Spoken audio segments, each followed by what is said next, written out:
Welcome to Are You Killing It, the podcast powered by Peak Performance Partners, where our mission is to help your business achieve success faster.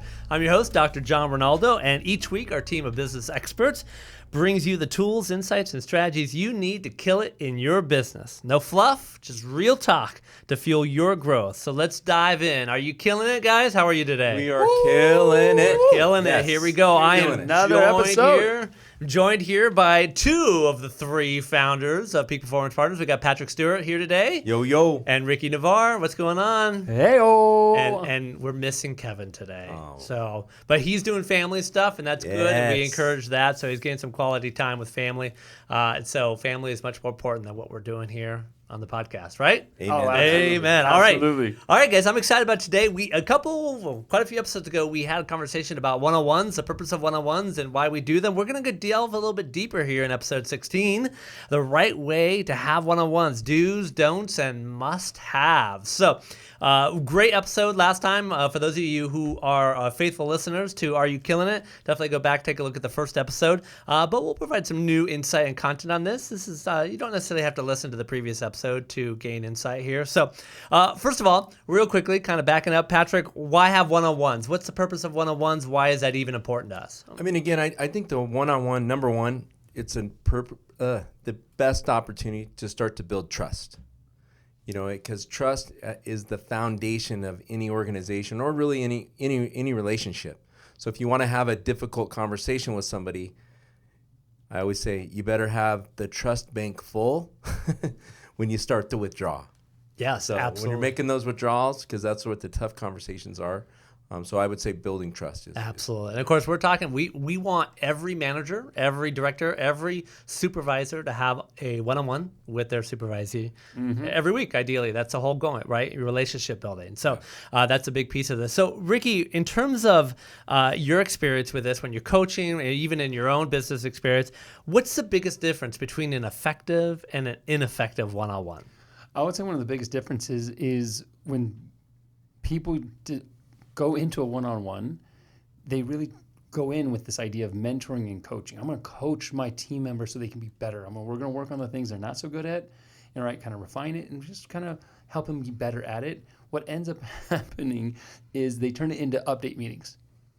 And then it goes into, okay, so what's going on and how are you doing? And you're not performing. And all right, so what? And it turns into this update. And there's not a lot of development or coaching. And then it turns into a very ineffective one-on-one because there's no more growth. It's just same thing you did at your update meeting, at your sales meeting, right? And so that's what I see. Yeah, no, absolutely. This is about growth ultimately and helping your team grow. And so as a manager, as a supervisor, we want to help our direct reports become better. And that makes us look good as a manager too, by the way. So it kind of works that way. But it goes back to what we constantly keep coming back to about servant leadership, right? That the part of what we need to do is all of our employees, we as the owner, as the leader, as the supervisor, it's about service and being of service. Okay, so let's talk about some detail here about one-on-one. So last episode, a handful of episodes ago, we talked about 30 minutes. We should try to do it once a week, right? And that's kind of the best way to go. We know once a week is the most effective strategy. We get people kind of poo-pooed that idea a little bit. Oh, how do I find 30 minutes once a week with every staff member that we have? But the reality is if you don't, you're actually going to waste more time. So we really believe in that. It's about relationship building. It's more than just updates. And we talked about the structure. And the structure of a one-on-one, I follow the 10-10-10 rule, right? So the first 10 minutes of a one-on-one is for them, the direct report, right? The second 10 minutes is for me, the manager, to talk about the things that I want to talk about. Guess what? Most of that stuff is usually covered in their first 10 minutes. And then, Ricky, to your point, the last 10 minutes is about growth and looking at helping them develop their skills. What do they need? What can I give them as a manager to become more effective, more efficient? Where are some places that are effective to have one-on-ones, and where should we not be having one-on-ones? Are there good places, bad places? What are your thoughts on all that? Yeah, I think I would say definitely, at the bar, have a few liquid courage. No. I think you need a place where you can be honest with them and they can be honest with you. You're not going to get interrupted, so you want to have them in a private or semi-private area to where, you can have a real conversation with somebody. Yeah, absolutely. Usually it's in people's offices. I encounter every once in a while people don't have an office. So there are times where you can do it in a conference room, right? Reserve the conference room that's available, do it there. But I've even seen people do it in the cubicle. It's not ideal necessarily, right? Because there may be other people around there, but even then, the cubicle may happen. But you joke about the happy hour piece and going to the bar. I've done one-on-ones on a way to Starbucks with folks as well. We walk over to Starbucks, grab a beverage. We're talking about what we want, and getting somebody out of their normal environment, and then also I think I've probably one of the greatest executives that when we would do it, he actually had a couple chairs outside of, so we didn't have the desk in between us. So it was more kind of like, and I think it was symbolic, but I think it also it served a purpose of, hey, this is going to be our time together, and I'm going to get away from my computer. I'm not going to try to multitask on you as you're trying to talk and carry a one-on-one. Yeah. Just because I want to check it off the things I should do as an executive. So I love that, right? The changing the environment, right? We talk about Starbucks. We joked about the bar, right? But even like being in a place where the table is not in the way, that maybe creates a little bit more openness. And those details actually make a difference, right? Now, there obviously is positional authority over this individual, right? And so we understand that, but those little things can drive kind of an openness to the relationship. Ricky, give me an example of a don't, right? If you're having a one-on-ones, what's something that you should never do in a one-on-one? There's probably a bunch, but what's a handful of things you're like, never do this in a one-on-one? I would say don't just come right out and start blasting them. That is one of the things, again, especially when we have some corrective actions that we have to work on. That is one of the most dangerous things. And the other thing is, don't assume because you heard it from somebody else. Like, you need to have actually, like, here's what I'm going to work on. Don't worry about what somebody else said. If it's something that was said, be curious. All right, seek to understand before being understood. And what happens is in one-on-ones, the manager feels like, I am in that positional authority, so I have to be understood. And when I come in to be understood, you immediately start to shut down the team member versus trying to understand where they're coming from. You're always late, always. And you start using like those definitive words, you always do. Those are no-nos. Those are some mentor coaching one-on-one no-nos. Do not use words like always or never. Because it's not true. It's not true. It's just never not true. It's never true. It's when never. you always say always, it's never true, right? It's always never true. Or is it never always true? Now I'm confused. So, I love Patrick. What else? What are some don'ts? I think don't reschedule. Like, treat that time as sacred time. I would say, respect that it's their time, not your, it's also your time, but I think it's their time. And I would say, and then also I would just say that, make sure that you're following up. So don't not follow up. You need to follow up, follow through with things that you said you were going to. Well, I'll talk about the following up in just a second, but I love the language of sacred time, right? Really, because we truly believe that probably one of the most important things on your calendar as a leader is your one-on-ones. And so when things come up, we have to make changes necessarily, if there's a client call in or whatnot, but as best as possible, try to schedule around it. So I love the idea of make it a sacred time. Make it a sacred time. And I would say another thing, don't try to multitask. Don't try to, check your emails and do other things. That's why kind of like getting around from the desk, like if you have a laptop, close your laptop, Nothing shows that your direct report is unimportant, like you're doing emails when they're talking to you, right? Correct. Yeah. But people do that, right? 100%. And we also think we're better multitaskers than we actually are. There's actually no such thing as multitasking. At least I think so. And I want to also take it a step further. In addition to, we live in a world where we're so connected that even on our watches is connected now to our emails. And so there's so many times that people are just looking at their watch because we're trained now. It buzzes, it goes off. I don't know what it is, and I'm getting notifications. It could be an email, it could be a text, but the whole time I'm trying to look right at you, have a very meaningful conversation, give you my time, and all I'm doing is breaking eye contact. Like, right, let me tell you how unimportant, because everything else is more distracting versus silence your watch, silence your cell phone. Right, put it on those notifications unless there's a very urgent situation. Back to Patrick's point, make that time sacred because they're giving of their time, talent, effort, and you want to get the best out of them. So show them, hey, you matter. You're not just a number. I'm not just checking a box. So yeah, we're just don't look at your watch all the time. And work on not having the meeting be repetitive.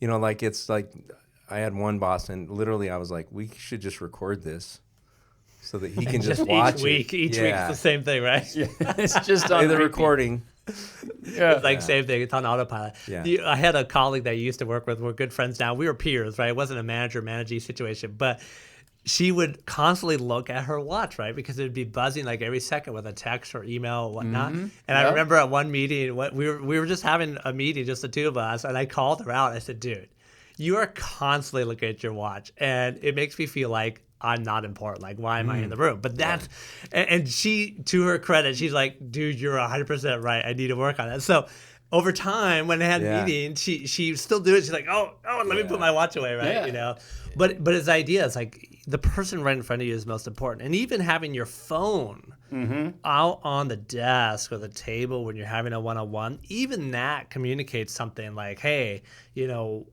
what's on this phone or what's on my watch is much more important than what's happening. And so I love that. So that sacred time here. Patrick, you mentioned about following up, right? So with one-on-ones, how do you follow up? What are some tools or strategies that a leader needs to have to be able to follow up well? Because, look, I'm a high I. I am not the most detail-oriented person in the world, and so I forget things. I imagine people listening here and watching this podcast probably do the same thing. What are some tactics that me as a leader can do to make sure I'm following? Yeah, and I think one of the best human capital managers that I ever was around, he actually had a file for each one of his employees, and literally he'd pull that file out, and that was, you know, it'd follow up from the last one-on-one. All of the things were in there, and so he was able to just have contextual references always because he was taking notes. What I like to do is I actually do the same thing. I pull up I keep their name on it and I file and then date it and kind of the things that we're talking about so that I can follow up. Hey, last time we talked, you know, this was going on in your life. How are things going there, right? And have that blend between personal, professional, and hey, here's some things that you were working towards developing, and these are some ideas we both had. How's that going? You know, so I think it just is that open dialogue of and then, you know, I think again the best thing you want to say is, hey, how can I help you? What can I do?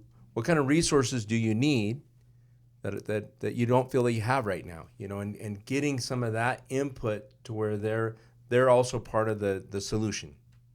I love the file idea, and actually I do that too. So every one of my direct reports has their own paper file. People can do it digitally as well. You know, I'm the older I get, the older I feel. I like my paper and pen. Like, I just think it's much more effective, efficient. So call me out on that. That's fine.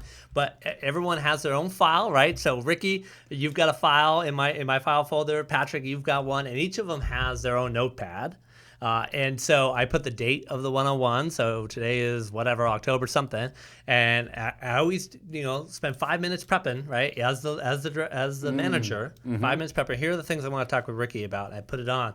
But then, Patrick, to your point, I'm then writing down, okay, Ricky's coming to me with all these things. So I'm writing them down on my little piece of paper. And then he talks about his things. I talk about my things.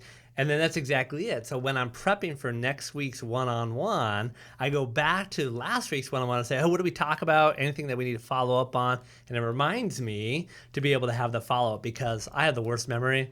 If I don't write it down, I ain't following up. It ain't going to happen. And it's really, really kind of a helpful strategy. And by the way, that folder I use for all sorts of documentation, right? So I may think, Ricky, you did something amazing with a colleague. So I got a little post-it note like, hey, Ricky, just, you know, high five Patrick for doing a great job on the sales call, whatever like that. And I'll write it down and just put that little post-it in that folder. Yeah. And then it serves as documentation as well. So then, so I've got my notepad. I've got other things that are really kind of important in there. But that note-taking, everybody's got their little, you know, packet of paper, and I'm writing notes on there every time. I think it's so key. It's the only way I can make that happen. And I want to add to something you just said, which I thought is so profound and really powerful, is you're also acknowledging the things that you've seen them do, and you're taking that time to give them their kudos. You're not just coming in where a lot of one-on-ones is the corrective action, right? Like, I need a coach, I need a mentor, I need to make you better, instead of also saying, hey, here's what you're doing great, right? You want to really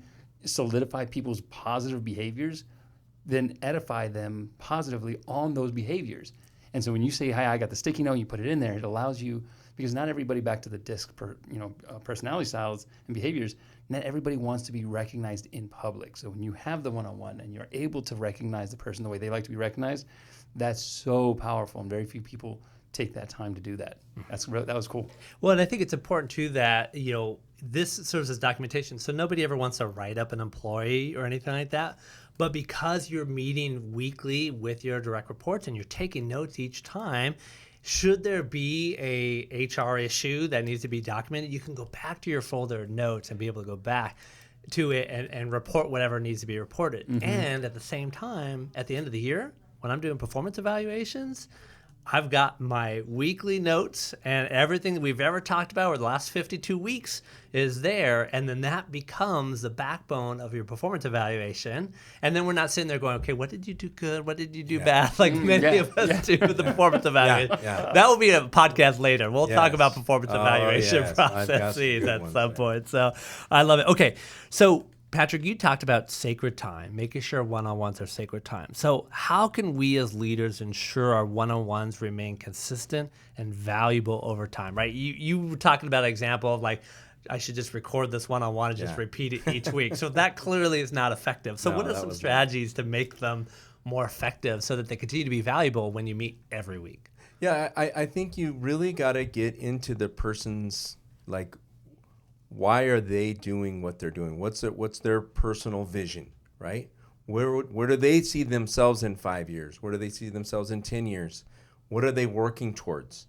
And really understand kind of that impact that what they're doing now, the impact that it has in a broader sense. So it's more not only about themselves, but kind of where are they heading? Why is that important? Because I think that ultimately, when you understand that why, and that personal vision, now you understand, okay, this is what they're striving for. How do I help them as their boss achieve that?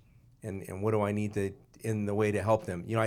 Nick Saban always says that when he was recruiting high schoolers, he would say, I always wanted the high schooler to say, I want to be in the NFL, because he said then when we were on the practice field, he'd say, hey, I've coached a lot of NFL players and none of them are as lazy as you are. There's some feedback, right? Yeah, or hey, they hit the gym. They don't have excuses why they're not in the gym. And yeah, hey, the NFL players, the guys that make it to the NFL, these are some of the things they do, and I don't see you doing those things. So I think it helps you, right, when you are, and that's kind of more of a negative motivation style, right? But I think it also just helps you to have some frame of reference when you're having the different conversations with them. I love that, the why. And we talk about growth, and it's always ideal to promote from within versus like hiring from somebody outside, right? And so, again, the one-on-ones become not only a tool for performance evaluation, but they can be a very valuable tool to help your team get better. So they can get promoted or more opportunities should they want it, right? If they want it, to be able to do that. So I love that. And it's actually always easier for a company to promote from within. Okay, Ricky, same question. How can we ensure one-on-ones remain consistent and valuable over time? What are your thoughts on that? I'd say set goals. Set goals, and that allows you a clear direction on whether or not, hey, if we have goals, then you have accountable metrics on how to hit those goals, both personally and professionally. People don't want to just be a number, and they don't want to just be trained to be another cog in the machine, right? So kind of what Patrick was saying, I'm going to echo that if you have someone saying, hey, I'm a valued team member here, and if I'm going to give probably more of my time than I get to spend with my family to an organization, am I also growing as a person, all right? And that's where, again, in organizations, your human capital management is one of your greatest assets. So pouring into them and helping them hit their goals, both personally and professionally, and then you create some metrics around that, like, hey, some KPIs, and how can I help you hit that, and are we on track, so that they can also see, I am moving the needle, I am getting there. And part of that could be like, hey, do you need another certification? Do you need a class? Do you need a program? Whatever that looks like. And you can say, well, hey, this is how you need to get there, and let's go get you some credits. Let's go get you what you need, right? You have all the tools you need, right? And that's how they'll get to be in those places. And I think, again, creating some structure around it allows it to be, it's not nebulous, and you're not guessing every single time. Like, okay, so what do you want to talk about today? Like, there's areas and times that can be helpful, and I love your 10-10-10.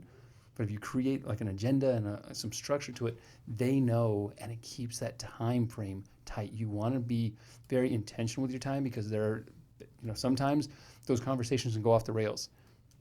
And that time where it's like, hey, it's a 30-minute turns into an hour, and suddenly you've eaten into somebody else's time, and now they feel slighted, right? So if you create that space and that structure, right, and also say, hey, we have a hard stop, and if there's things that we didn't get to cover, make sure you address and say, hey, we're going to cover this next week, and acknowledge that, so that they know, okay, it's, we have this, or if you need more time, then let's circle back with that maybe sooner before next one-on-one, so we can make sure it's taken care of. I think it's also, it reduces the anxiety of the direct report when they know what the structure is, right? When they know, like, okay, I have to prep for this. I got the first 10 minutes. Let me delve into this, and then my supervisor is going to do the same thing. We're going to talk about growth. So that consistency, right? There's some people who maybe fear their bosses, right? Or maybe in the past, and in their past job, they had a negative relationship with the boss. So you're inheriting that as the supervisor. That's a good one, yeah. Right? And so you creating some structure and stability can help them get past whatever maybe PTSD they might have from some other experience. But I love the goal thing too, because again, how often do we set goals during the performance evaluation process, and then we never look at them again? So those goals we can keep coming back to during our weekly one-on-ones, because we know we're going to have a touch point. We're going to celebrate the wins. We're going to push to create some more opportunities, some more wins along the way. But we keep coming back to that. So the goals, the KPIs, the objectives, whatever you call them in your organization, help drive the conversation. Yep. Right? Yes. I absolutely love that. All right, before we close this episode, any final thoughts on one-on-ones that you absolutely think people need to hear and see? Before I throw mine in there, I'm going to ask you, because this is one of your specialties. What would you add to how important, and the necessities and any other missing elements based on the questions you asked us? I'd love for you to be able to chime in, because you're a wealth of knowledge in this space. And I know you're the host of the show, but you got to bring some of your sizzle to it too. I try my best. I think what you said about sacred time, I think is really key. Like I've never worded it that way before, but I'm totally going to steal that. Because treat it as literally the most important meeting of your week, because it really is. And yeah, we need to move it around from time to time, but try not to cancel it. Unless you're on vacation or they're on vacation, that's a different ballgame, right? But I think the sacred time thing is important. And the other thing I keep coming back to is let them start. Me as the boss, I have the positional authority. I can jump into their office any time of the week, disrupt them from their work, and ask them questions about whatever, right? Give me an update on this, tell me where we're at with that. They don't have the same ability to do that to me as their boss, right? Yeah. Because whatever, I have positional authority, and so let them own the meeting. I think that's important. If I'm the manager, that's why they start first, right? Those first 10 minutes. But if they need 15 minutes, if they need 20 minutes, if they need all 30 minutes, give it to them. Because why? I can go disrupt their work anytime because I'm the boss, right? And I don't like to play that positional authority card, but that's the reality in organizations. And so really let them own it. It's theirs. It's their meeting. I love what you said there, because that is so important. Sometimes we come in when we're talking about that structure and the agenda, and we sometimes feel like I have to get through this list. So at that 10-minute mark, like they're going over, and team members just really sharing whatever's currently their struggle or looking for or opportunity, whatever. And suddenly it's like, and your time's up. So I have to move. And suddenly you're like, talk about diminishing someone the moment just because you have to get through that agenda. I love what you said. If they need that time, remember, you can go talk to them and tap them on the shoulder anytime That's a you good need. point. Yeah. So if they need that time, let the meeting be organic, because you'll have next week to go. That's right. Right. So Or the next hour when you jump into their office, right? And this is where I think for those of you who know the DISC, we talk a lot about DISC here at Peak Performance Partners, right? It's the high Ds and high Cs are going to have a little bit harder time giving them the space. The Is and the S's are like, yeah, talk all you want, right? Yeah. That type of thing. So, but we have to do that. We have to adjust our behavior as leaders to give them that time. And that's what builds a relationship. At the end of the day, one-on-ones, about relationship building. End of story. Trust, right? Building That's trust. it. And I'm gonna throw one last thing in to answer your question if I have one. But I was gonna say, Pat, do you have something you want to throw in? Ooh, that means Ricky wants to close us out. So. No, I got something. He's got a Something. big one. He's got a Yeah, final I got a thought. big one. There's one book that I love is Radical Candor from Kim Scott. She really, I think, talks about those one-on-ones and getting the most out of teams. So I think as a tool, and then also there's the Coaching Habit, another book that just a couple books to throw out there. As John and I both love to read, so Yeah. we're always like same books. But yeah, that's Radical Candor was a great book. When I first heard you talk about it, I'm like, all right, let me go pick this up. And I read it. I'm like, oh, this is challenging for me because the high I in me sometimes just wants to be all nice, warm, and fuzzy. But it really was a beautiful depiction of how we can share candor, right? Share truth, share what people need to hear, but do it in a way where it can be heard. It really was a great book. So and I haven't read the other one. So right. Coaching Habit, you the said. Coaching Habit. All right, Radical Candor and Coaching Habits. So there you go. Those are 2 books you need to read. All right, Ricky, what's your final thought? My final thought is just because you're in the positional authority doesn't mean you're not coachable. And sometimes that feedback of, hey, I'm that servant leadership, use these one-on-ones to improve yourself and be vulnerable enough to ask, how can I improve? What can I do to be a better manager for you? Because my style might not fit for every person's style. And so if I can understand the way they want me to better manage them, to support them, it creates that trust where someone says, oh, I can be open. I can give them that feedback, and that person will take it. The leader will take it and really try to be better so that the next meeting and the next interaction is more effective and powerful. So I say, hey, listen, as a leader, be a servant leader and say, hey, how can I serve you better? What way do I need to be better for you? And just imagine the growth. That just moves. That's how leaders move up to be better leaders.